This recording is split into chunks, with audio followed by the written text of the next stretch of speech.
people hear the phrase, we buy houses cash, and immediately assume that every investor is walking around with hundreds of thousands of dollars, if not millions, just sitting in their bank account ready to buy houses. But in reality, there's multiple ways investors buy properties cash.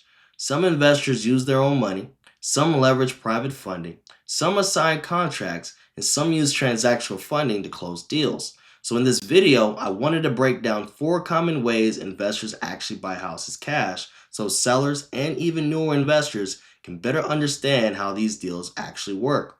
Now, before I get into it, I want to say this. None of these methods are automatically good or bad.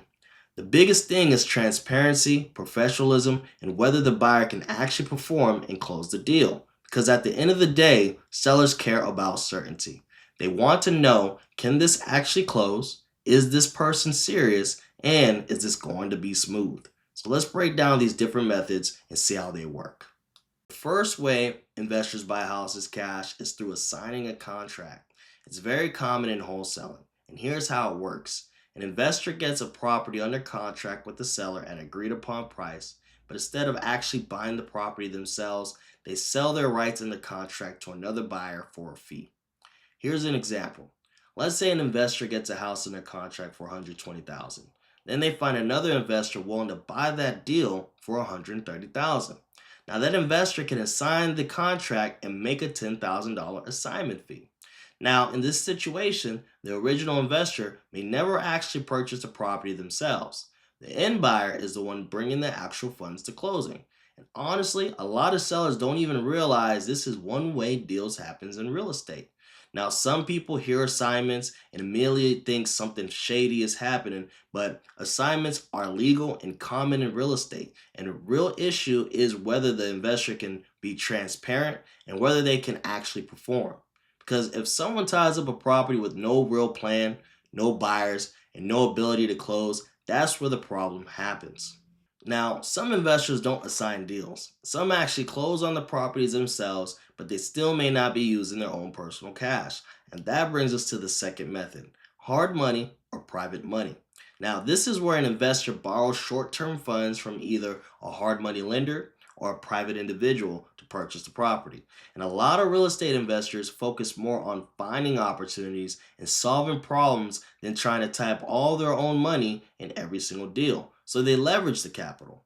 For example, an investor may find a great deal on a distressed property, and instead of using $200,000 of their own cash, they may borrow the money short term, renovate the property, then refinance or resell it later on. And this happens all the time in real estate. And to the seller, this still acts very similar to the cash transaction because there's usually faster closings, fewer lender requirements, and less traditional finance delays. So compared to a normal retail buyer using a mortgage, it's still a great alternative. And a lot of experienced investors understand that keeping their cash moving is important. So instead of dumping all their money into one or every single property, they use leverage strategically. Now, this next strategy is probably one of the least understood methods in real estate. A lot of people have never even heard of it. It's called transactional funding. The third way investors buy properties cash is through transactional funding and is commonly used in double closings. And here's the simple version of it. An investor has a seller ready to sell and already has another buyer lined up ready to purchase the property. But instead of assigning the contract, the investor actually wants to close on the property first before reselling it. So they use a very short-term funding. Sometimes it's either a few hours, may even be just one day, just to complete the first closing. Then the property gets resold immediately afterwards. And this allows for the investors to technically purchase the property before selling it to another buyer. And honestly, most people outside of real estate have no idea this type of funding even exists. But it's another example of how creative financing and investment strategies work behind the scenes. Now, of course, some investors really are using their own money. And that's the fourth method, actual cash.